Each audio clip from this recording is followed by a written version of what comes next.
Bonjour à tous, bienvenue aujourd'hui pour ce nouveau webinaire sur les systèmes hybrides avec groupe électrogène. Merci de votre présence. Nous allons donc démarrer cette nouvelle session de formation. Alors, donc aujourd'hui, pour m'accompagner sur ce webinaire, donc d'abord je me présente, je suis Clément Joulin pour ceux qui ne me connaissent pas encore. Donc je m'occupe pour Victron Énergie de l'Afrique de l'Ouest, l'Afrique centrale et Madagascar, donc tous les pays francophones. Et je suis accompagné aujourd'hui de Anko, voilà, qui est présent. Anko, je te laisse te présenter. Voilà, donc aujourd'hui, on va animer ensemble ce webinaire. Anko donc, est ingénieur support sur l'Afrique de l'Ouest pour toutes les questions techniques. Il pourra vous assister et puis il pourra compléter mes propos pendant la formation. Et puis, comme vous le voyez, Johan Le Foll ne fait plus partie de l'équipe. Donc, Johan est parti pour des nouveaux challenges et dans sa vie professionnelle. Donc, on le remercie ici au passage pour tout le travail qu'il a accompli pour Victron pendant 6 années et plus largement pour l'énergie solaire en Afrique. Voilà. Donc, on lui souhaite bonne chance pour la suite de sa carrière. Alors aujourd'hui, donc comme je le disais, la formation va porter sur les systèmes hybrides avec groupe électrogène. On va aborder différents points petit à petit, tant sur les principes de base que les dimensionnements. Comment on peut mettre en place un pilotage automatique de groupe électrogène avec des fonctions avancées, et notamment on va s'attarder sur les fonctions avancées qui sont offertes par les appareils GX. Et puis, on mettra en pratique certaines fonctionnalités avancées comme le monitoring du niveau de carburant. Et puis après, on va aborder un petit peu la partie mise en service et essai avant de conclure cette formation. Et puis après, de prendre un temps d'une 30aine de minutes pour des échanges et des questions et réponses. Alors, les informations générales, hein, comme d'habitude, pour ceux qui suivent les webinaires, c'est toujours la même formule. Pour ceux qui sont là pour la première fois, donc, il faut savoir que vous aurez un email qui vous sera envoyé dans quelques jours, la semaine prochaine, avec la présentation en PowerPoint et la vidéo de l'enregistrement du webinaire. Vous aurez un lien qui sera envoyé par email et vous pourrez ensuite reconsulter la formation. Si vous avez raté des parties ou alors si vous voulez revoir certains extraits, vous pourrez le faire tranquillement quand vous voulez. Et puis, pour ceux qui se sont connectés aujourd'hui au webinaire, vous aurez également dans l'email une évaluation. Donc, c'est une évaluation de 10 questions. Et puis, si vous y répondez juste et que vous avez 8 bonnes réponses sur 10, vous recevrez automatiquement un certificat personnalisé. Voilà. Et puis, bien sûr, comme je le disais, à la fin du webinaire, on va pouvoir échanger ensemble et poser vos questions que l'on prendra, Anko et moi-même.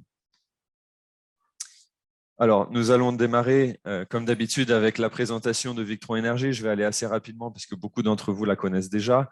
Mais pour ceux qui ne connaissent pas encore, donc Victron est une société néerlandaise qui a été fondée en 1975. Donc, on fête notre 47e année d'existence et on est reconnu comme un fabricant de produits de qualité pour les systèmes d'énergie et les systèmes de stockage. Donc, toutes nos solutions sont basées sur des batteries.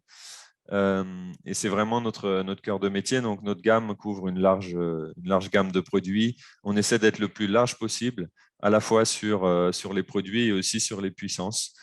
Et on couvre de nombreux marchés. Vous avez ici quelques icônes qui vous montrent un petit peu les marchés sur lesquels nos produits sont utilisés.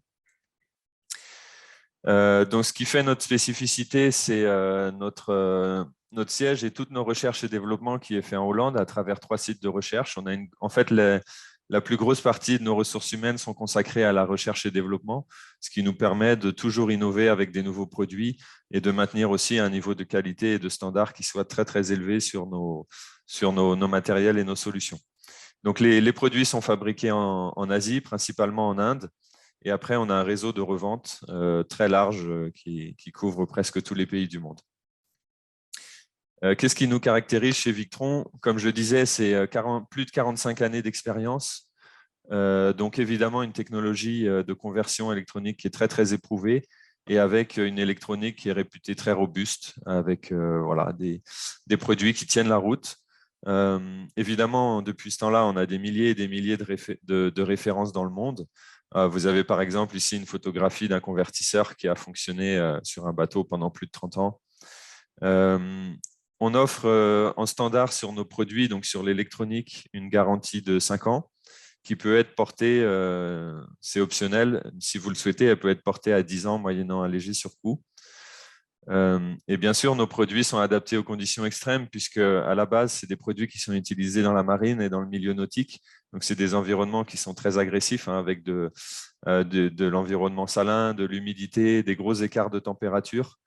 Nos produits sont conçus pour ces environnements, donc évidemment, ils sont très robustes et ça leur a permis de faire leurs preuves aux quatre coins du monde et notamment dans les conditions africaines qui peuvent être très chaudes, très poussiéreuses, très humides. Donc, en général, les produits lâchent rapidement. C'est ce qui fait la spécificité de nos produits, c'est leur grande durée de vie, même dans des environnements très agressifs.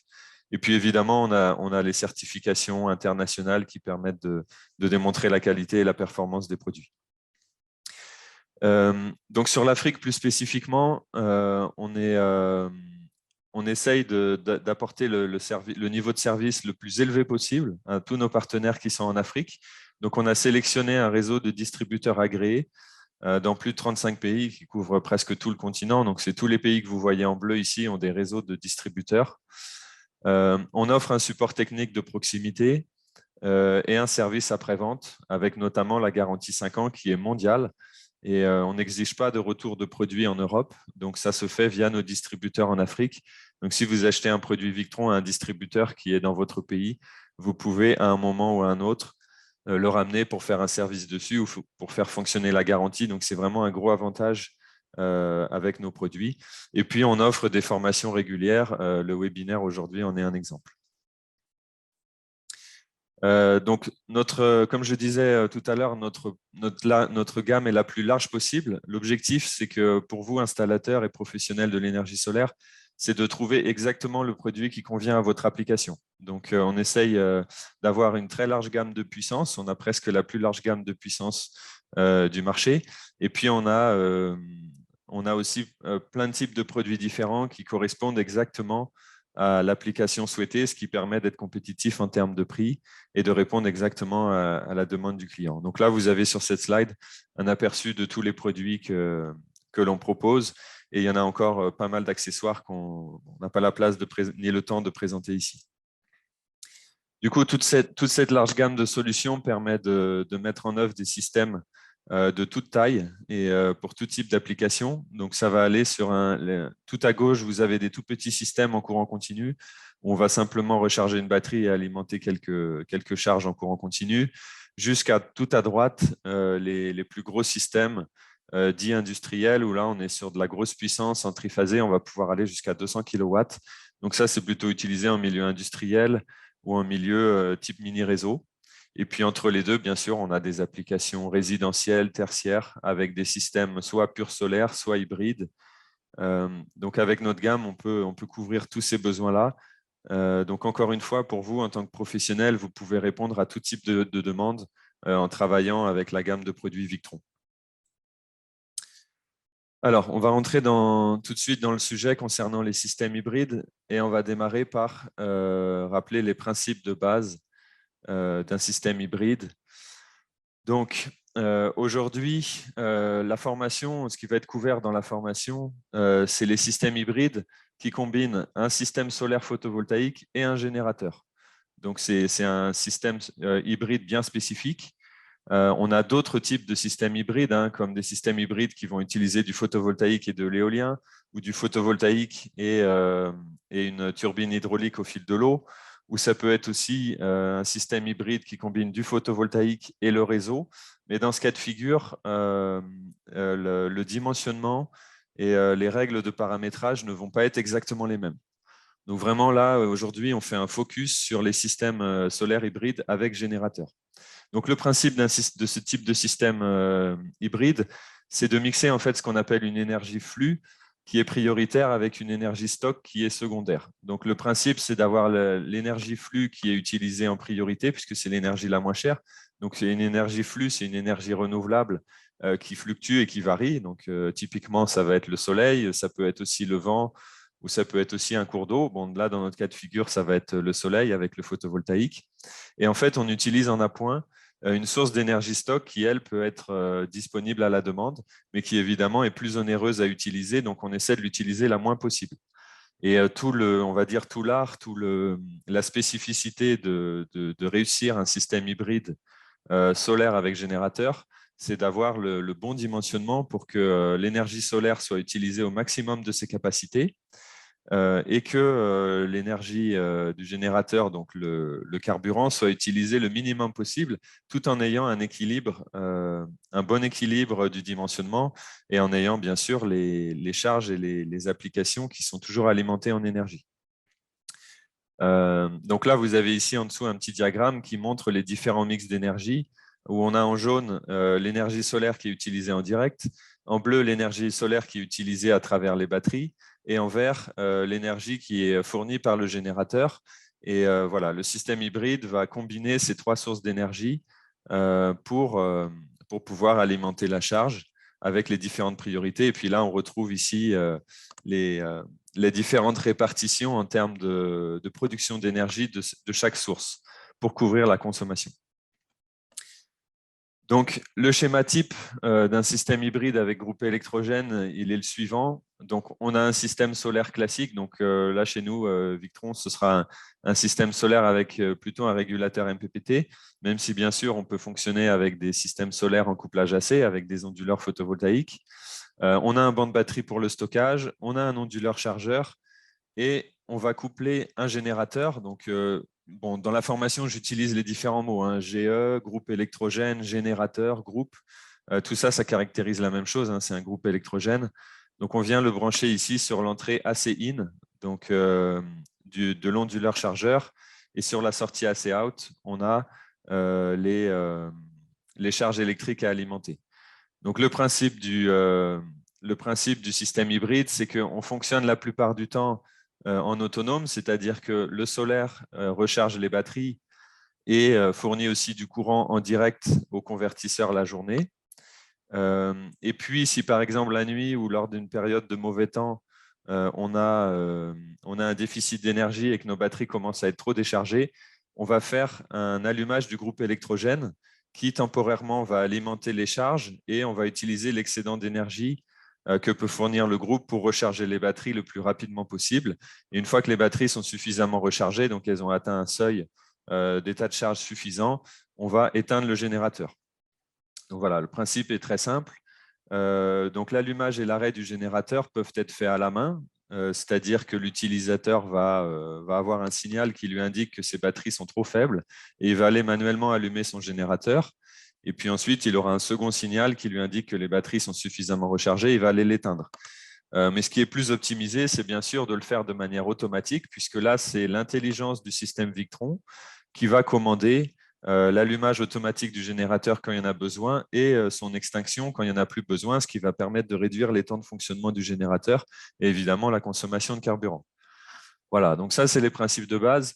J'ai mis une mention importante, c'est que vous devez absolument avoir un onduleur chargeur pour faire un système hybride avec groupe électrogène. Si vous avez un simple onduleur qui n'est pas équipé d'un chargeur, à ce moment-là, vous ne pouvez pas recharger les batteries. Donc, vous pouvez toujours faire un système hybride avec groupe, mais étant donné que votre groupe n'est pas capable de recharger les batteries, il se peut que le groupe ait à fonctionner des heures et des heures avant que le soleil ait suffisamment rechargé vos batteries, surtout si vous êtes dans une période où il y a très peu d'ensoleillement. Donc, l'idée derrière un système hybride avec groupe, c'est bien sûr d'avoir un onduleur chargeur qui va permettre de recharger rapidement les batteries et les refaire fonctionner. Voilà. Donc maintenant, on va attaquer la partie sur le dimensionnement. Donc le dimensionnement, on pourrait en parler des heures, hein, puisque c'est évidemment un système, un exercice qui requiert de collecter beaucoup d'informations et qui nécessite de faire des calculs. Là-dessus, on a beaucoup balayé le sujet à travers des sessions de formation qui ont eu lieu en 2020. Les sessions de formation numéro 2, numéro 3, numéro 4. Donc, quand vous recevrez la semaine prochaine le lien de ce PowerPoint, Vous pourrez cliquer ici sur le lien et vous pourrez revoir, pour ceux qui veulent les revoir, ces formations. Et pour ceux qui ne l'ont pas vu, vous pourrez bien sûr les suivre pour acquérir des compétences en termes de dimensionnement de système. C'est les systèmes solaires en général.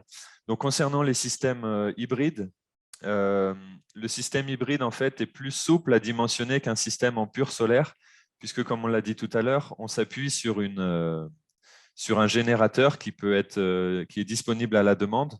Donc, au moment où on aura un déficit en énergie, on pourra le compenser avec le groupe, et ce qui permet d'avoir beaucoup plus de flexibilité. Donc, ça permet notamment de réduire la puissance solaire. On n'a pas besoin de surdimensionner la puissance du champ solaire. Et puis aussi, un autre gros avantage, c'est que ça permet de réduire la capacité de stockage des batteries. Puisque quand les batteries vont commencer à être trop faibles, au lieu de couper l'alimentation des utilisateurs, on va démarrer le groupe électrogène. Donc typiquement, hein, mais c'est juste un ordre de grandeur, c'est qu'en général, quand on est, en tout cas en Afrique, Afrique de l'Ouest et dans les zones où on a un bon ensoleillement, donc toute l'Afrique en général, on utilise à peu près 3 jours d'autonomie ou 3 jours de capacité de stockage de batterie quand on n'est que sur du solaire, c'est-à-dire qu'on n'a aucune autre source d'énergie qui est disponible, alors que quand on est sur un système hybride avec groupe, on peut réduire la capacité de stockage à 1 journée. Et donc, évidemment, quand on aura des périodes de mauvais temps, on va plus faire fonctionner le groupe. Mais par contre, pour tous les autres mois de l'année, on a du beau temps. Avec 1 jour d'autonomie batterie, on est quand même suffisant pour fonctionner. Et ça permet de ne pas utiliser le groupe et d'avoir aussi un système du coup, qui à l'achat est beaucoup moins cher pour le client, puisqu'évidemment, il y a beaucoup moins de batteries à installer et il y a aussi un petit peu moins de panneaux solaires à installer.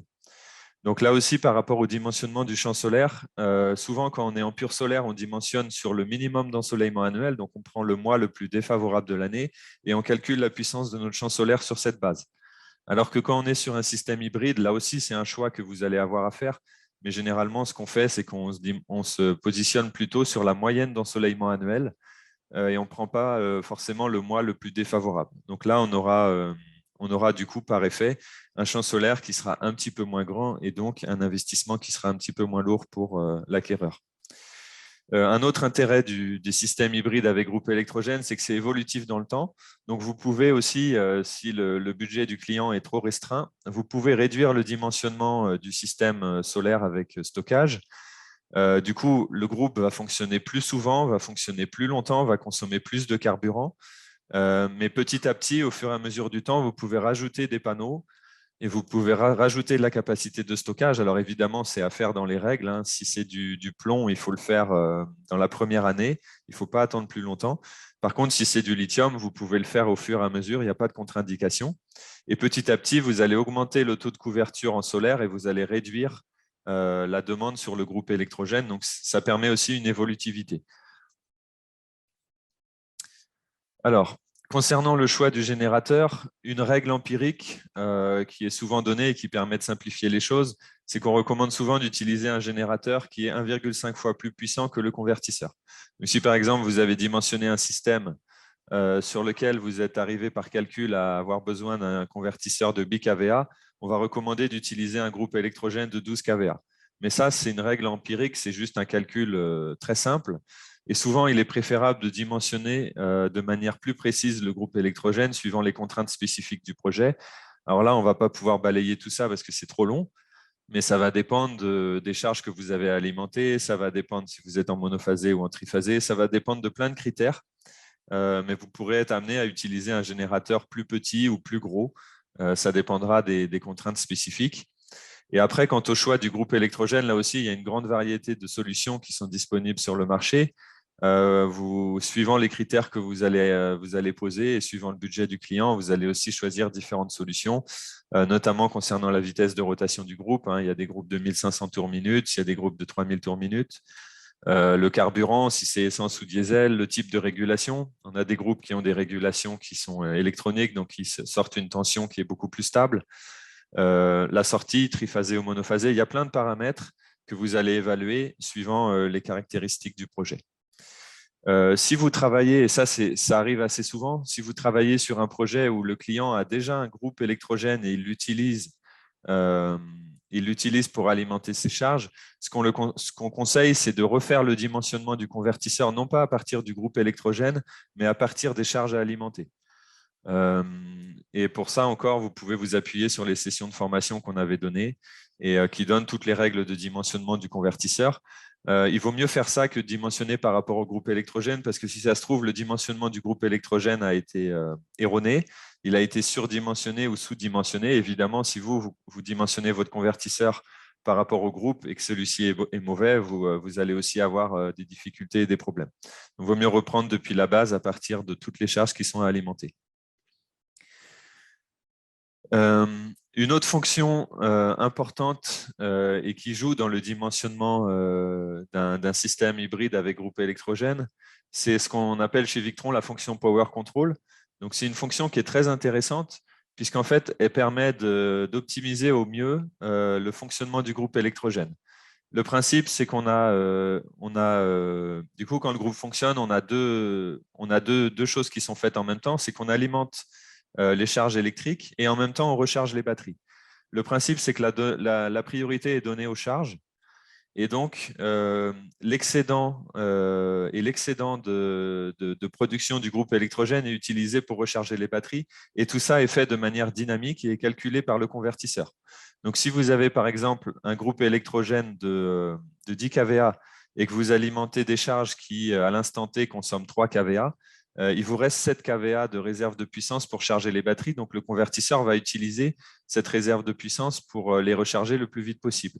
Et puis, si tout d'un coup, vos charges augmentent et passent à 7 kVA, et ben, le convertisseur va s'adapter et il va moins charger les batteries. Il va seulement charger les batteries avec les 3 kVA restants, ce qui permet de faire toujours fonctionner le groupe à un régime de puissance qui est constant et de le faire fonctionner aussi à un taux de charge qui est élevé, puisqu'on, vous le savez sûrement, les groupes électrogènes ont des rendements qui sont différents suivant le taux de charge. Si vous faites fonctionner un groupe avec un taux de charge qui est très bas, donc par exemple, vous avez un groupe de 10 kVA, vous le faites fonctionner avec une charge de 1,5 kVA, à ce moment-là, votre taux de charge sera de 15% et votre rendement sera mauvais. Donc vous allez consommer beaucoup de carburant pour finalement une production de kilowattheure qui sera faible. Donc, quand on regarde les courbes de fonctionnement des groupes électrogènes, on s'aperçoit que le rendement est optimal autour de 75-80%. Donc, si vous avez un groupe électrogène de 10 kVA, vous avez tout intérêt à le faire travailler autour de 8 kVA de charge pour maximiser son rendement et tirer un maximum de kilowattheure de l'essence que vous allez utiliser dans le groupe électrogène. Donc ça, c'est quelque chose, c'est un paramètre qui est réglable. On va le voir un petit peu plus loin dans les slides en utilisant ici ce qu'on appelle la limite le courant limite d'entrée AC. On va pouvoir le paramétrer pour faire en sorte que le groupe électrogène soit utilisé à son taux maximum. Un autre intérêt aussi de cette fonction Power Control, c'est que ça évite de surdimensionner le groupe électrogène. Mettons par exemple que vous avez des charges qui ont une puissance totale qui fait 10 kVA quand on les additionne et quand elles sont toutes allumées en même temps, et que vous avez ici une capacité de charge des batteries qui fait 8 kVA. Donc, si on additionne bêtement, on se retrouve avec un groupe électrogène qui doit faire 18 kVA. Or, il se trouve que les charges, elles, ne consomment rarement 10 kVA. Souvent, on est à des puissances qui sont bien inférieures à ça. Donc, dans ce cas-là, ce qu'on va pouvoir faire, c'est réduire la puissance du groupe électrogène, mettons, à 10 kVA, et pour pouvoir alimenter toutes les charges, même quand elles sont toutes allumées. Et lui, le convertisseur Victron va juste utiliser le surplus d'énergie disponible pour recharger les batteries. Donc là aussi, on peut faire un gain sur le dimensionnement du groupe. Et donc derrière, ça veut dire un gain sur le prix d'achat et un gain aussi sur l'efficacité en fonctionnement. Voilà. Donc, on a terminé sur la partie dimensionnement. Bien sûr, si vous voulez revenir sur certains points, on pourra y revenir lors des questions. Maintenant, on va voir comment on met en pratique un pilotage automatique de groupe électrogène. Donc ici, je remets le schéma type avec la configuration qu'on retrouve sur ce type de système. Donc maintenant, comment on va pouvoir démarrer automatiquement le générateur? Alors, pour cela, pour pouvoir faire un démarrage et un arrêt automatique, il faut que votre groupe électrogène ou celui du client soit équipé d'un module de démarrage automatique à distance. Souvent, c'est un contact sec, hein, donc c'est juste ouvert, fermé, on-off. qui va permettre de démarrer ou d'éteindre à distance le groupe électrogène. Il faut savoir que tous les groupes électrogènes ne sont pas équipés de cette fonctionnalité, mais quand même la grande majorité si. Et souvent, quand on est sur des puissances de groupe qui vont dépasser les 7-8 kVA et au-delà, c'est presque tout le temps le cas, puisqu'en fait, cette fonction, elle est intégrée dans la console de commande du groupe électrogène. Donc ici, j'ai pris un exemple avec la marque SDMO. Ils ont plusieurs types de consoles de commande de groupe, mais par exemple, avec le APM 202, quand on regarde la documentation de ce produit, on s'aperçoit qu'ici, sur l'entrée numéro 6, quand on met un contact sec ouvert-fermé qui est câblé avec la masse, eh bien, on va pouvoir commander l'arrêt ou la marche du groupe électrogène. Donc, le principe, c'est que quand on ferme ici le contact, le groupe automatiquement va démarrer et il va rester en marche. Et à partir du moment où on ouvre le contact, le groupe s'éteint. Voilà. Donc, ça, c'est quelque chose de très classique. Bien sûr, vous allez devoir fouiller dans la documentation du groupe pour trouver quelle est la borne à utiliser. Mais après, une fois que vous l'avez trouvé, vous pouvez commander la marche du groupe électrogène avec n'importe quel équipement à distance. Donc, typiquement, qu'est-ce que ça va donner? Par exemple, si on utilise un moniteur de batterie Victron BMW pour commander à distance la marche d'un groupe électrogène et son arrêt, eh bien, on va connecter ici un fil sur la masse de la batterie du groupe électrogène. On va le faire passer par le contact normalement ouvert, NO, derrière le BMW. Et ici, le commun va ressortir et va aller entrer dans la borne numéro 6. Alors, désolé, là, il faudra que je corrige ça tout à l'heure. Ça a été connecté sur la borne numéro 5. Mais en fait, le fil est connecté sur la borne numéro 6. Et à partir du moment où le relais à l'intérieur du BMW, qui est normalement ouvert, va se fermer, automatiquement, le groupe va démarrer.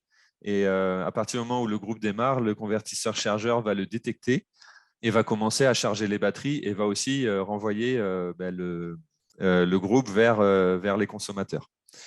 Donc, voilà le principe, hein, c'est très simple. Alors avec le BMW, si vous ne connaissez pas très bien ce produit, vous pouvez vous référer au dernier webinaire qui a eu lieu en décembre. Le lien se trouve ici avec l'enregistrement et la présentation. Et vous allez avoir beaucoup de détails sur comment utiliser un BMW. Donc le BMW, vous allez pouvoir le programmer, le paramétrer pour que son relais se ferme suivant certaines conditions. Donc vous pouvez le fermer sur une condition de tension de batterie et aussi vous pouvez le fermer sur une condition de SOC, donc State of Charge, ou état de charge de la batterie. Ce qui est intéressant, c'est que vous pouvez aussi combiner les deux, c'est-à-dire que vous pouvez avoir et la tension et l'état de charge de la batterie qui va commander le démarrage du groupe. D'accord ? Et puis aussi, vous pouvez paramétrer un temps minimum de fermeture du relais. On sait que ce n'est pas bon pour un groupe électrogène d'avoir un ordre de démarrage et puis 10 secondes plus tard, on lui dit de s'arrêter. Donc, une bonne pratique consiste à utiliser un temps minimum de fonctionnement. Donc, au niveau du BMW, vous pouvez le paramétrer pour que, par exemple, si le relais se ferme, qu'il reste fermé pendant au moins 10 minutes pour que le groupe ait le temps de chauffer et qu'il ne soit pas arrêté tout de suite. Voilà. Donc, on ne va pas trop approfondir le fonctionnement la commande automatique d'un groupe électrogène avec le BMW, puisque on va voir qu'on peut faire beaucoup mieux en utilisant un appareil GX. Mais voilà, au moins, vous savez que c'est une fonctionnalité qui est possible. Et l'intérêt, c'est que c'est une solution qui est à bas coût. Et ça peut aussi être utilisé sur des systèmes qui ne sont pas des systèmes Victron. Donc, à ce moment-là, vous utilisez juste un BMW. Sur le banc de batterie, et quand le BMW détecte que les batteries sont trop faibles à la fois en tension ou en état de charge ou les deux, il va commander automatiquement le groupe électrogène. Une autre solution que vous avez pour commander le groupe électrogène, c'est d'utiliser le relais auxiliaire du convertisseur. Donc là, par exemple, c'est un multi+2. Vous avez un relais auxiliaire qui peut servir à de nombreuses fonctionnalités, mais notamment une des fonctionnalités, c'est démarrer ou arrêter un générateur. Donc le principe de câblage est le même, hein. Et puis, ce qu'il va falloir faire dans le multiplus, ça nécessite un peu de programmation et un peu de compétences, c'est d'entrer dans les assistants et d'ajouter un assistant au niveau du relais qui s'appelle démarrer et arrêter un générateur. Et avec cet assistant, vous allez pouvoir combiner de nombreuses fonctionnalités qui sont intelligentes et notamment démarrer le groupe électrogène en cas de tension batterie faible, mais aussi en cas d'état de charge faible, ou aussi en cas de condition de charge. C'est-à-dire si votre convertisseur n'arrive plus à alimenter ou est en passe de ne plus pouvoir alimenter les charges qui sont connectées en sortie, il va pouvoir faire un appel au groupe électrogène pour venir le soulager en termes de puissance.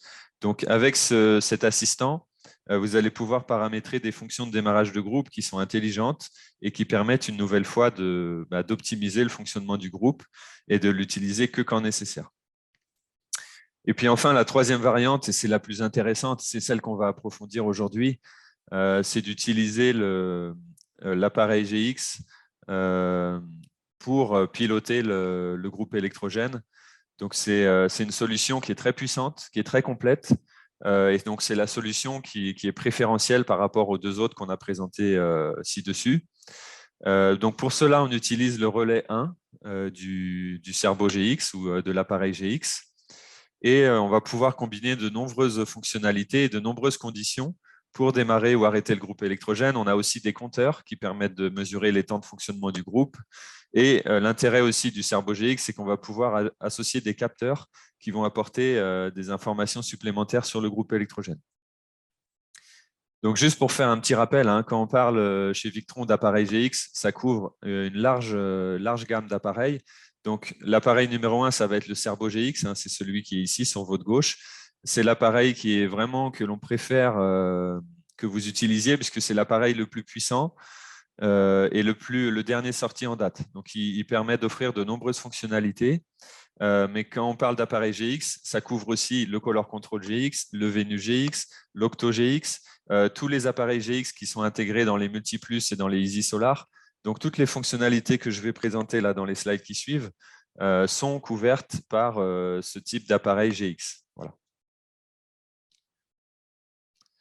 Voilà, donc on va rentrer sur les fonctions avancées avec appareil GX.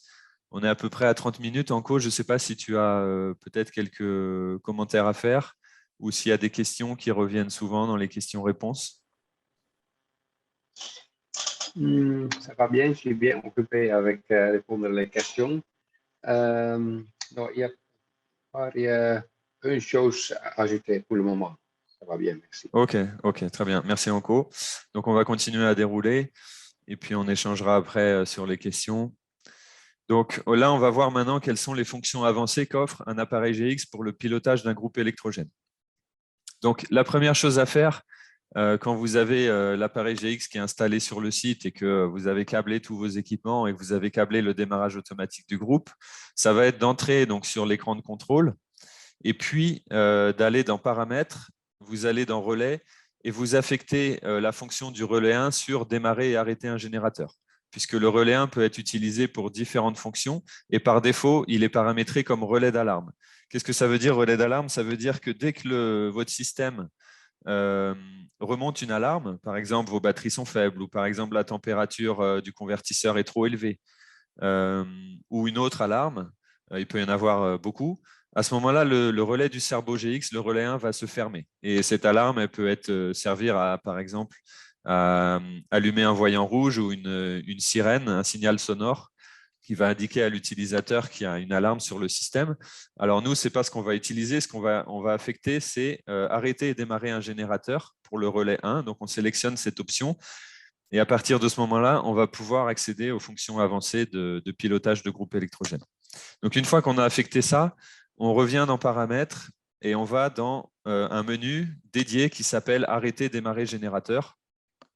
Et ce menu dédié permet de paramétrer des fonctions avancées. On retrouve aussi différentes indications sur l'état de fonctionnement du groupe et des compteurs. Donc ça, c'est une capture d'écran du menu, arrêter et démarrer un générateur. Donc on va voir petit à petit les différents items de ce menu. Ce qu'il faut savoir, c'est que la fonction de démarrage auto, là, vous devez l'activer. Donc vous devez cliquer dessus pour l'allumer. Et à partir de ce moment-là, votre groupe pourra être démarré et arrêté automatiquement suivant des fonctions intelligentes. Les autres informations que vous avez dans ce menu, vous avez l'information sur l'état. Donc, est-ce que le groupe est arrêté ou il est démarré? Et si jamais le groupe est démarré, il va vous donner quelle est la condition qui a fait que le groupe a démarré. Donc, par exemple, ça va être un SOC qui est bas, mais ça peut être aussi lié à une surcharge du convertisseur ou une tension faible. Donc, vous avez l'information qui a engendré le démarrage automatique du groupe électrogène. Si vous avez démarré le groupe manuellement, ça indiquera que le groupe a été démarré sur un ordre manuel. Vous avez un erreur ici qui indique s'il y a une erreur qui est liée au démarrage du groupe. Par exemple, si on a eu un défaut d'allumage, l'information va être remontée ici. Vous avez un compteur qui indique la durée de fonctionnement totale du groupe électrogène. Ça, c'est intéressant parce que ça vous permet de faire un suivi pour la maintenance. On sait que les fabricants de groupes ils préconisent de faire des opérations de maintenance à des intervalles réguliers. Donc là, ici, vous allez facilement retrouver vos temps de fonctionnement groupe et ça va vous permettre de faciliter l'exploitation et la maintenance du système. Vous avez enfin un dernier compteur qui s'appelle durée de fonctionnement quotidien. Et là, vous avez un historique de 30 jours qui vous donne en minutes le temps de fonctionnement sur les 30 derniers jours. Donc ça aussi, c'est intéressant pour savoir un peu ce qui s'est passé ces derniers temps sur l'installation. Après, vous avez une fonction démarrage manuel, on va la voir un petit peu plus loin, et vous avez une fonction condition qu'on va détailler juste après. Donc, non, excusez-moi, vous n'avez pas une fonction condition, mais vous avez un nouveau menu qui s'appelle paramètres. Donc, ce menu, on le retrouve ici. Hein. Vous avez le menu arrêter, démarrer générateur, et ensuite vous avez un nouveau menu paramètres qui vous fait accéder à des nouveaux réglages. Donc là, vous avez le menu sur les conditions qui vont vous permettre de régler des conditions. Vous pouvez aussi régler un temps minimal de fonctionnement. Donc, c'est quelque chose qu'on a déjà discuté tout à l'heure sur le BMW. C'est que si vous démarrez le groupe électrogène et vous fermez votre relais, vous le forcez à fonctionner pendant une durée minimum. Donc, typiquement, là, on va régler 5 minutes, 10 minutes, 15 minutes pour qu'au moins, si on démarre le groupe, on ne l'arrête pas tout de suite. Comme on disait, ce n'est pas bon de faire ça. Vous avez aussi une fonctionnalité très intéressante qui s'appelle détecter générateur sur entrée CA. Donc, qu'est-ce que ça signifie?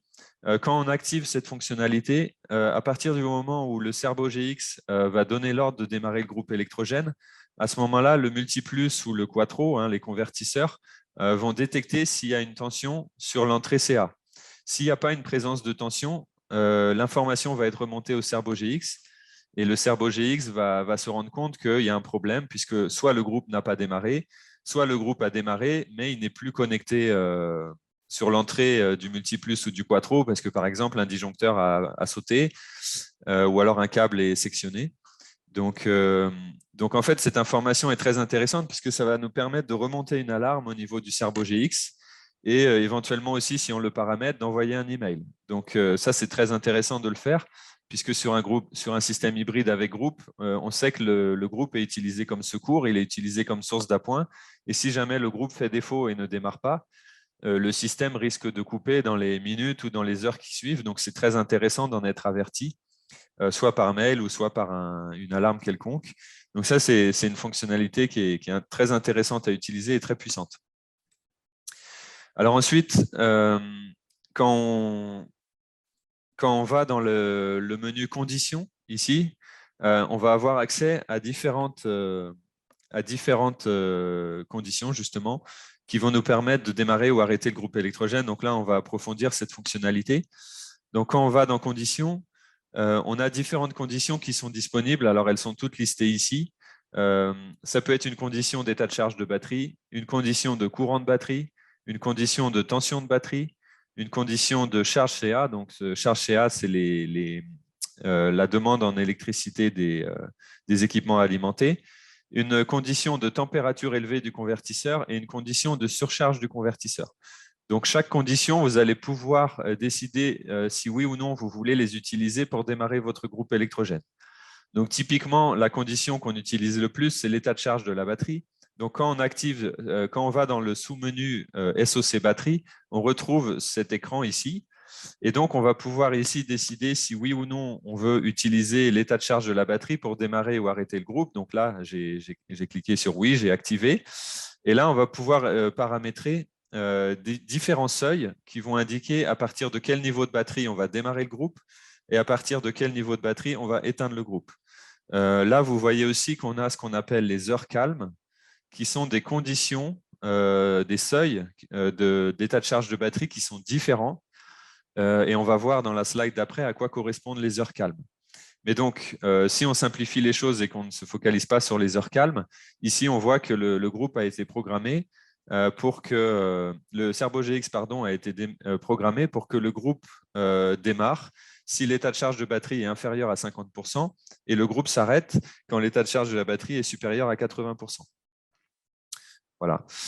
Si on veut, on peut aussi combiner des fonctions, c'est-à-dire qu'on va pouvoir faire un démarrage en fonction de l'état de charge de la batterie, mais si on veut, on peut aussi faire un démarrage en fonction du courant de la batterie. Donc, par exemple, si on est sur un courant de batterie qu'on estime trop élevé et qu'on risque d'avoir la tension de batterie qui descend trop et le système qui coupe, on peut à ce moment-là faire appel au groupe électrogène pour soulager la batterie et donc éviter d'avoir un courant qui est trop important. Ou alors, si je veux, je peux utiliser la tension batterie. D'ailleurs, on recommande de faire les deux, c'est-à-dire vous combinez une condition de démarrage sur l'état de charge et une condition sur la tension. Ce qu'il faut savoir, l'état de charge, c'est un calcul. On l'a vu aussi lors de la dernière formation.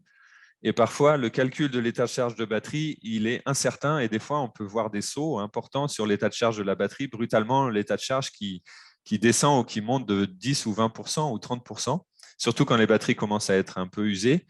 Donc, c'est toujours une bonne pratique d'utiliser également la tension de batterie pour démarrer le groupe. Et quand on a un seuil de tension de batterie qu'on juge trop faible, on démarre le groupe et une fois que cette tension est revenue sous un seuil acceptable, on éteint le groupe.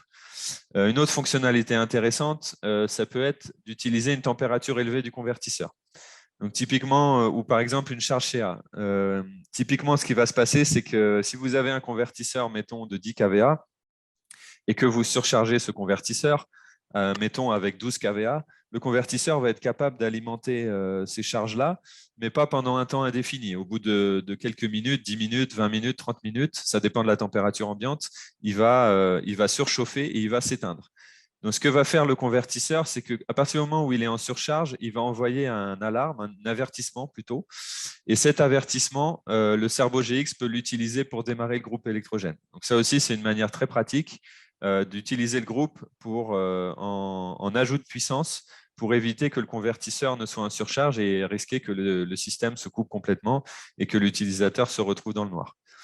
Donc voilà le principe des conditions. Vous pourrez essayer si vous voulez approfondir ces points-là, je vous encourage à prendre un Serbo GX ou un Color Control GX ou un Venus, et puis d'aller dans ces menus-là et de jouer avec les paramètres pour comprendre comment ils sont faits. Le principe vraiment important, c'est de savoir que ces conditions sont cumulatives, c'est-à-dire que vous pouvez démarrer le groupe avec plusieurs conditions et le groupe va rester allumé tant qu'une des conditions est active. Donc, si par exemple, vous faites un démarrage à cause d'un niveau de batterie qui est trop bas, le SOC de batterie est trop bas, mais qu'à un moment, le SOC de batterie redevient bon et que le groupe doit s'arrêter, si on a par exemple la condition de tension de batterie qui n'est toujours pas remplie, le groupe va continuer à fonctionner jusqu'à temps que la tension de batterie soit suffisamment élevée. Et ainsi de suite. Donc, voilà un peu le principe de ces conditions. Une autre fonctionnalité intéressante et puissante, c'est ce qu'on appelle les heures calmes. Donc, si vous revenez dans le menu paramètres, arrêter, démarrer générateur, paramètres, vous avez une fonction qui s'appelle heure calme que vous pouvez activer ou désactiver et vous allez définir le début et la fin des heures calmes. Alors, heure calme, vous pouvez l'utiliser pour différentes fonctions. Par exemple, vous avez un client qui ne veut pas entendre son groupe électrogène fonctionner la nuit parce que ça va le réveiller ou ça va le déranger, ou un hôtel qui ne souhaite pas que ses clients soient embêtés par le bruit et la fumée du groupe électrogène. À ce moment-là, vous pouvez définir une plage de temps, d'heures calmes, pendant lesquelles le groupe aura un comportement différent, ou plutôt le Serbo GX donnera des ordres de fonctionnement différents au groupe. Donc, typiquement, ce qu'on va faire pendant les heures calmes, c'est qu'on peut interdire au groupe de démarrer, ou alors, au lieu de l'interdire de démarrer, on va lui demander de démarrer vraiment que quand les conditions sont totalement dégradées, et on attend le dernier moment pour démarrer le groupe électrogène. Si on veut aussi, on peut utiliser ces heures calmes pour avoir un fonctionnement du système différent à certaines heures de la journée. Un exemple qui peut être intéressant, c'est que en système hybride solaire, souvent, les batteries, c'est tout à la fin de la nuit qu'elles atteignent un seuil de charge qui est trop bas. Donc, par exemple, vers 5-6 heures du matin, juste avant que le soleil se lève, on a les batteries qui sont au plus bas. Et là, des fois, on a le groupe qui démarre et il va fonctionner pendant 1 heure ou 2 heures ou 3 heures, le temps de recharger les batteries. Mais si on réfléchit, des fois, ça n'a pas d'intérêt puisque vu que le jour est en train de se lever, on va avoir plein d'énergie solaire qui est disponible. Et là, on est bêtement en train de faire fonctionner le groupe pour recharger les batteries, alors que le solaire peut le faire gratuitement pour nous, juste 1 heure ou 2 plus tard. Donc, ce qu'on va pouvoir faire dans ces cas-là, c'est qu'on va planifier des heures calmes qui sont, par exemple, sur cette plage horaire de 3 heures à 7 heures du matin. Et on va autoriser pendant les heures calmes une profondeur de décharge des batteries qui est un peu plus importante. Et du coup, on va éviter de démarrer inutilement le groupe et on va éviter de consommer inutilement du carburant alors qu'on peut recharger les batteries avec le solaire le lendemain. Ou alors, ce qu'on peut faire pendant les heures calmes, c'est qu'on va utiliser un seuil haut d'arrêt du groupe électrogène qui est plus bas. Donc, par exemple, c'est ce qu'on a ici. Ici, pendant les heures calmes, le groupe électrogène, au lieu de démarrer avec un état de charge de batterie à 50%, on va tolérer que les batteries descendent jusqu'à 40%. Donc, ça va déjà nous donner quelques minutes ou quelques heures d'autonomie en plus. Et au lieu de recharger les batteries jusqu'à 80%, c'est ce qu'on a en temps normal en dehors des heures calmes, eh bien là, on va les recharger seulement à 65%. Donc, on va juste leur donner 25% d'énergie en plus. Comme ça nous laisse plus de réserve pour les recharger en solaire la journée. Voilà, donc ça, c'est une fonctionnalité aussi qui est intéressante, qui est bonne à savoir pour pouvoir faire des systèmes qui sont plus optimisés. Enfin, vous avez aussi dans le menu arrêter et démarrer un générateur, vous avez un menu qui s'appelle démarrage manuel, où là, vous l'avez compris, vous pouvez à distance ou sur place, mais vous pouvez le faire à distance, c'est aussi la puissance du système de monitoring Victron VRM. Vous pouvez démarrer le générateur. Des fois, c'est utile en dépannage. Par exemple, vous voulez vérifier que le système fonctionne bien et que le groupe démarre bien. Vous faites un démarrage manuel et puis, quand vous voulez, vous l'arrêtez aussi manuellement en mettant sur off. Si vous voulez, ces fonctions aussi de démarrage manuel peuvent être cumulées avec un démarrage automatique. C'est-à-dire que, par exemple, vous démarrez manuellement le groupe, vous le laissez fonctionner, et puis pendant que le temps qu'il fonctionne, il y a une condition de démarrage automatique qui apparaît. Par exemple, les batteries sont trop basses en état de charge. À ce moment-là, la condition de démarrage automatique va maintenir le groupe allumé. Donc, même si vous arrêtez le groupe électrogène manuellement, il va continuer à fonctionner jusqu'à temps que la condition de démarrage ait disparu. Voilà, donc ça aussi, c'est une fonctionnalité. Et puis là aussi, vous avez un petit compteur qui vous indique pendant combien de temps votre groupe a fonctionné en démarrage manuel.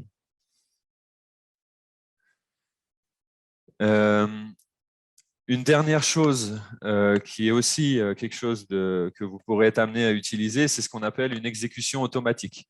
Donc là, vous retrouvez ici en bleu le chemin pour accéder à ce menu d'exécution régulière. Ça, c'est utile pour forcer le fonctionnement d'un générateur à intervalles réguliers. On sait très bien que ce n'est pas bon d'avoir un groupe électrogène qui peut rester des mois sans fonctionner. Quand on est à la saison, quand on est hors saison des pluies, on peut avoir des fois des périodes de 7, 8 mois, 9 mois où on n'a pas du tout besoin d'utiliser le groupe électrogène parce que la production solaire est largement suffisante. Et du coup, si on ne le démarre pas, le groupe va se dégrader. Déjà, les batteries vont cesser d'être rechargées. Et puis, ce n'est pas bon pour plein d'organes du groupe électrogène. Donc, ce qu'on va faire, c'est qu'on va activer une exécution régulière ici. Et puis, on va pouvoir mettre un intervalle d'exécution. Par exemple, là, c'est 28 jours. Et tous les 28 jours, le groupe électrogène va être démarré automatiquement par le Cerbo GX.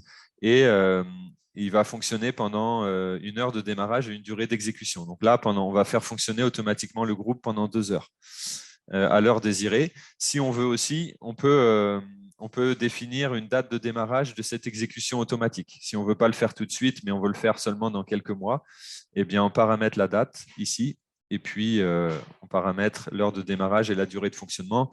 Donc ça, c'est quelque chose d'aussi très intéressant pour exploiter un système avec groupe électrogène. Enfin, une dernière chose qu'on peut rajouter par rapport à cet outil, c'est que si jamais, entre l'intervalle de 28 jours, vous avez votre groupe qui a démarré à cause d'une condition automatique, à ce moment-là, le démarrage, l'exécution régulière va être déduite et vous pourrez aussi avoir l'exécution régulière qui n'est pas faite puisque le groupe, dans l'intervalle de temps, a déjà fonctionné. Donc, ça ne sert à rien de le refaire fonctionner pendant un temps défini alors que ça va consommer du carburant. Voilà. Sur les conditions automatiques de pilotage du groupe. Enfin, une dernière fonctionnalité avant de terminer cette formation que je voulais vous présenter, c'était pouvoir monitorer le niveau de carburant du groupe électrogène. Alors, ça, c'est une fonctionnalité qu'on peut utiliser. On ne l'utilise pas dans tous les systèmes. Hein. Des fois, ce n'est pas forcément utile. Mais par exemple, quand on est sur des projets de grosse envergure, moyenne ou grosse envergure, et que par exemple, le client a installé une cuve de carburant, ça peut être une fonctionnalité très intéressante de savoir le niveau de carburant dans cette cuve et par exemple de déclencher une alarme ou un email quand le niveau est trop bas. Ça permet aussi, par exemple, de savoir si les consommations de carburant ne sont pas exagérées. On sait que des fois, il peut y avoir des problématiques de vol sur le carburant. Donc, le fait de suivre le niveau de carburant permet de savoir si la consommation de carburant est correcte. Donc, pour ça, il y a une fonctionnalité avec les appareils GX et avec la supervision Victron VRM. C'est d'utiliser donc une sonde. Alors, cette sonde, vous devez l'acheter dans le commerce. Vous avez différents types de sondes de niveau, mais ça doit être une sonde résistive avec une résistance qui va de 0 à 264 ohms qui doit être utilisée. Et en fait, vous connectez les deux fils de cette sonde sur l'entrée analogique du Serbo GX, puis vous configurez le Serbo GX. Alors, pour faire cette opération, on ne va pas la détailler ici, mais vous avez tous les détails en cliquant sur ce lien. Vous allez pouvoir monitorer le niveau de carburant et après, sur l'affichage de monitoring VRM, vous allez pouvoir voir les différents niveaux.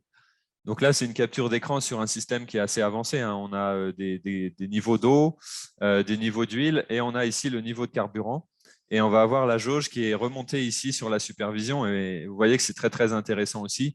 Et ça peut être une valeur ajoutée que vous pouvez vendre aux clients et que vos concurrents n'auront pas forcément la possibilité d'avoir. Donc, c'est intéressant de la connaître pour apporter justement se démarquer de la concurrence. Une autre chose que vous pouvez faire en combinaison à cette sonde de niveau, c'est de placer un capteur d'ouverture sur la cuve. Ça aussi, c'est quelque chose que vous pouvez faire.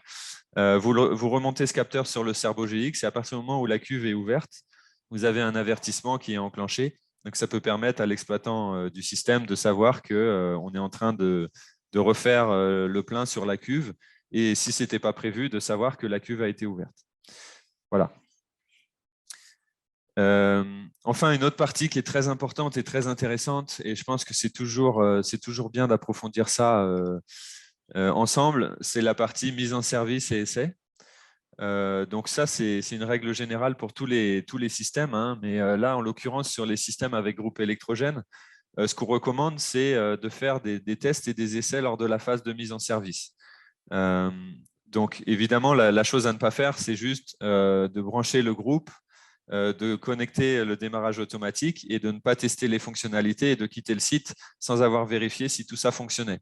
Ça peut paraître un peu trivial de dire ça, mais malheureusement, on voit trop souvent des exemples où beaucoup de fonctionnalités sur le système ne sont pas testées et donc les problèmes apparaissent évidemment plusieurs semaines ou plusieurs mois plus tard et il faut revenir sur le site, voire même des fois certaines fonctionnalités du système ne fonctionnent pas, l'utilisateur ne s'en rend pas compte et c'est au bout de plusieurs mois ou plusieurs années que le système se dégrade et qu'à la fin, il se détruit. Typiquement, c'est les batteries.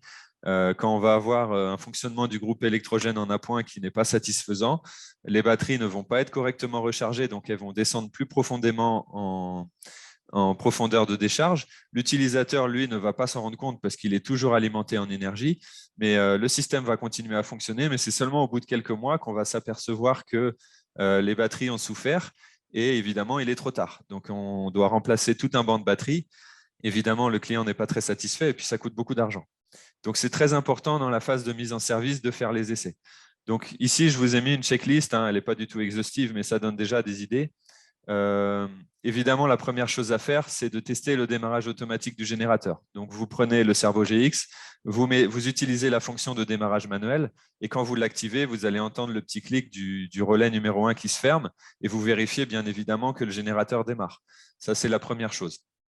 Ensuite, une fois que vous avez vérifié qu'il démarre, vous vérifiez que la tension et le signal que génère le groupe est accepté par l'entrée AC-in du multiplus ou du quattro. Il se peut que cette tension ne soit pas acceptée, et c'est souvent le cas avec des groupes de faible puissance ou des groupes de basse qualité, où le signal qui est produit par l'alternateur n'est pas très bon, et du coup, le multiplus ou le quattro ne va pas accepter ce signal et ne va pas recharger les batteries. Donc, ce que vous faites lors de la mise en service, vous essayez plusieurs fois, hein, pas une seule fois, mais vous essayez au moins 4 ou 5 fois de démarrer le groupe électrogène, et vous vérifiez qu'à chaque fois, le groupe est bien accepté par le multiplus ou le quattro et que la charge des batteries démarre. Ensuite, quand la charge des batteries est initiée, vous laissez les batteries charger pendant au moins 30 minutes. Alors pourquoi? C'est pour faire monter en température les différents composants du système. Donc vous voyez déjà si le groupe ne chauffe pas. Vous pouvez aussi vérifier au niveau du convertisseur qu'il n'y a pas de surchauffe. Vous vérifiez au niveau des câbles, au niveau des protections, au niveau des disjoncteurs, au niveau des batteries. Tous les organes, vous les testez en charge. Ça aussi, c'est très important. Vous pouvez même faire un test sur plus longtemps, 45 minutes, 1 heure. Et comme ça, vous pouvez détecter s'il y a des dysfonctionnements. Vous pouvez aussi écouter le groupe, savoir s'il fait un bruit anormal. Vous écoutez le convertisseur et ça vous permet d'identifier s'il y a des éventuels problèmes. Et comme je le disais, c'est beaucoup plus intéressant de les détecter à la mise en service que de les détecter des mois plus tard quand il est trop tard et quand le matériel a déjà subi des dégâts. Ensuite, ce que vous faites, c'est que vous testez le générateur à pleine charge pour voir aussi comment le générateur se comporte. Souvent, avec les petits générateurs, comme je le disais, ou les générateurs qui ont des régulateurs de tension ou de fréquence qui ne sont pas très précis, on observe une instabilité importante à pleine charge. Et du coup, ça peut être préférable de paramétrer le système Victron pour ne pas amener le générateur à pleine charge et le garder dans une plage de fonctionnement qui soit sécurisée et qui soit stable. Comme ça, on sacrifie un peu les performances, mais derrière, on gagne énormément en termes de stabilité et le matériel va moins souffrir. Ce que vous faites aussi, une dernière chose, c'est que vous faites varier les charges. Si par exemple le client a des gros appareils, hein, typiquement ça va être des chauffe-eau, des gros moteurs ou des climatiseurs, vous les démarrez, vous les faites fonctionner à pleine charge, vous les éteignez d'un coup pour voir un peu comment le système se comporte et pour voir si les variations de charge au niveau du groupe sont bien acceptées et si aussi le convertisseur Victron va bien adapter le courant de charge des batteries pour que le générateur reste dans une plage de fonctionnement qui soit satisfaisante. Voilà, donc ça, c'est des exemples. Aussi, on va approfondir un petit peu la partie recharge des batteries. Donc, ce que vous faites quand vous mettez en service le système, vous vous connectez avec VE-config ou avec Victron Connect sur le convertisseur Victron. Donc, vous utilisez pour ça un câble MK3 USB. Et en fait, vous allez venir paramétrer différentes valeurs. Notamment, la première valeur, c'est le courant d'entrée AC-in. Donc ici, c'est le courant d'entrée maximal que va être autorisé de prélever le convertisseur sur le groupe électrogène. Par exemple, ici, j'ai chiffré des valeurs. Donc, vous avez un groupe électrogène qui fait 6 kVA. Donc, 6 kVA en 230 volts, ça fait 26 ampères. Ici, vous avez des charges qui font 3 kVA, donc 13 ampères. Ce que vous allez faire, c'est que vous allez utiliser ici une valeur de courant d'entrée AC-in de 20 ampères au maximum. Donc, le convertisseur ne sera pas autorisé à prendre plus de 20 ampères sur le groupe. Donc, ça laisse une réserve de 6 ampères. Hein. C'est toujours important de laisser une petite réserve et de ne pas amener le groupe en limite de puissance et dans ses retranchements parce qu'on risque d'avoir des mauvaises surprises. Donc, on met une limite de courant d'entrée de 20 ampères et ça veut dire que si les charges consomment 13 ampères, le convertisseur avec la fonction Power Control va être capable de prendre 7 ampères en 230 volts. Donc, il va les convertir en courant continu. Donc, ça fera beaucoup plus d'ampères en courant continu pour recharger les batteries. Et puis, si à un moment, votre charge varie et monte à 6 kVA, à ce moment, mettons à 5 kVA, et que le courant monte à 20 ampères, et ben à ce moment-là, la totalité des 20 ampères du groupe électrogène sera utilisée pour alimenter les charges et il n'y aura plus du tout d'ampères disponibles pour recharger les batteries. Donc ça, c'est déjà un premier paramètre qui est très important de régler. Si vous vous apercevez que votre groupe il souffre à 20 ampères, qui chauffe beaucoup, ou alors qu'il émet des bruits bizarres, ou que la tension ou la fréquence n'est pas stable, à ce moment-là, vous jouez sur ce paramètre et vous le diminuez petit à petit pour trouver vraiment le point de fonctionnement qui soit optimal pour votre groupe électrogène. Ensuite, ce que vous pouvez faire, c'est que vous pouvez ajuster le courant de charge DC. Donc ici, c'est le courant en courant continu qui va être envoyé dans la batterie. C'est aussi un paramètre que vous pouvez régler avec Victron Connect ou VE Configure au niveau du convertisseur. Et bien évidemment, il faut le régler, puisque si vous mettez un courant de charge qui est trop élevé, vous allez avoir, si votre banc de batterie est trop petit, vous allez abîmer vos batteries avec un courant qui est trop fort. A contrario, si le courant il a été réglé trop faible et que la recharge des batteries n'est pas assez rapide, eh ben, vous allez devoir faire fonctionner votre groupe électrogène beaucoup plus longtemps. Donc ça aussi, c'est un paramètre que vous devez ajuster pour avoir à la fois des performances qui soient satisfaisantes, donc une bonne vitesse de recharge des batteries, mais sans sacrifier la stabilité du système. Et puis enfin, bien évidemment, mais ça c'est un automatisme, je pense que vous l'avez tous, c'est que vous réglez les tensions d'absorption et de flotte des batteries avec les valeurs qui sont indiquées par le fabricant de la batterie. Si vous mettez des tensions qui sont inadaptées, vous aurez une recharge des batteries qui sera inefficace, voire même dangereuse, et vous pouvez détruire les batteries très rapidement. Une autre chose, là aussi je fais une parenthèse, mais vous devez aussi obligatoirement modifier la tension de coupure des batteries, puisque par défaut, quand le convertisseur n'est pas connecté au générateur et que les batteries sont très déchargées, le convertisseur va cesser d'alimenter les charges. Et si vous laissez une tension de coupure des batteries qui est très basse, vous risquez aussi de dégrader les batteries. Évidemment, quand on est dans un système hybride, c'est moins risqué parce qu'en théorie, si les tensions des batteries deviennent trop faibles, le groupe va venir en support. Mais si jamais, pour une raison ou une autre, le groupe ne démarre pas, ou alors vous avez un dysfonctionnement quelconque et que vous vous en apercevez pas pendant plusieurs semaines ou plusieurs mois, vous allez de manière régulière venir décharger vos batteries très profondément. Et évidemment, à la fin, les batteries vont être détruites. D'accord ? Et puis enfin, une dernière petite astuce, mais qui est souvent utilisée sur site, c'est que, comme je le disais tout à l'heure, les groupes électrogènes, ils ne sortent pas souvent des signaux électriques qui sont très propres. Là, par exemple, on a des captures d'écran du signal qui est de sortie d'un groupe électrogène sur oscilloscope.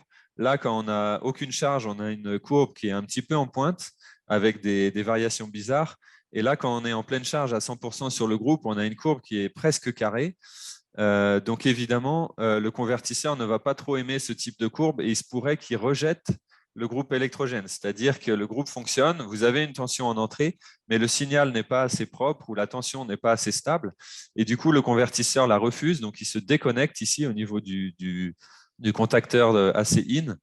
Et du coup, vous refonctionnez en mode batterie. Donc, c'est quelque chose que vous ne souhaitez pas forcément avoir, c'est-à-dire vous avez le groupe électrogène qui tourne dans le vide, vous avez vos batteries qui se déchargent. Donc, dans ce cas-là, ce qu'il faut faire, c'est que vous allez devenir moins exigeant, on va devenir moins exigeant sur le signal d'entrée et on va décocher la fonction UPS.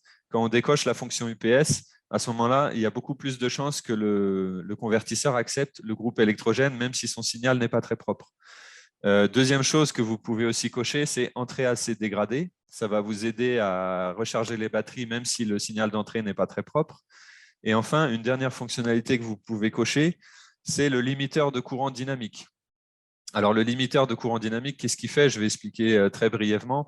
Mais si, par exemple, ici, vous avez paramétré 20 ampères, comme dans l'exemple, mais que ici, vous avez une toute petite charge. Par exemple, vous avez juste un frigo d'allumé et puis quelques ampoules et vous consommez 1 ampère.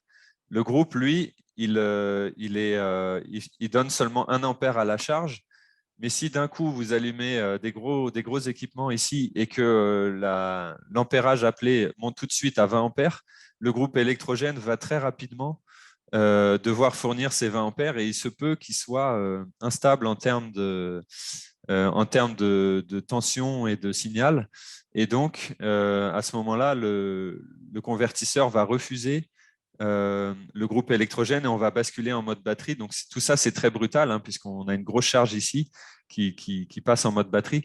Donc, ce que va faire le limiteur de courant dynamique, c'est que si le groupe fonctionne avec une faible charge seulement de 1 ampère, on ne va pas tout de suite venir demander 20 ampères au groupe, mais on va progressivement augmenter son ampérage. et le complément d'énergie va venir de la batterie. Donc là, on va faire ce qu'on appelle un power assist, c'est-à-dire que le convertisseur va assister le groupe et va venir fournir un complément d'énergie pour éviter que le groupe ait une variation brutale de la charge. Et petit à petit, on va faire monter son ampérage ici au niveau de le courant d'entrée ACIN de 1 ampère jusqu'à 20 ampères, mais de manière progressive, hein, sur plusieurs minutes, pour que le groupe ait une montée en puissance qui soit douce. Voilà, donc ça, c'est une fonctionnalité aussi qui est assez avancée, qui est intéressante. Bon, ce n'est pas adapté dans tous les cas de figure et ça rend aussi le fonctionnement du système plus complexe. Alors, qui dit un système plus complexe, dit aussi plus de chances qu'il y ait des dysfonctionnements. Donc ça, c'est à utiliser avec parcimonie, mais vous pouvez tester ce réglage si vous avez des difficultés à faire que votre convertisseur accepte le courant d'entrée du groupe. Voilà, donc ça, c'était quelques astuces, mais souvent sur le terrain, on en a besoin. Et je le répète encore, ne quittez pas le site sans avoir fait ces essais en charge avec le groupe électrogène, sinon vous risquez d'y revenir plus tard. Donc, ce sera juste du temps perdu. Voilà, donc on a terminé un peu cette formation.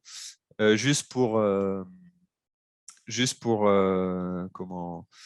conclure rapidement, en fait, donc il faut savoir, hein, les systèmes hybrides avec groupe électrogène, c'est un gros marché, même pour ne pas dire un énorme marché en Afrique.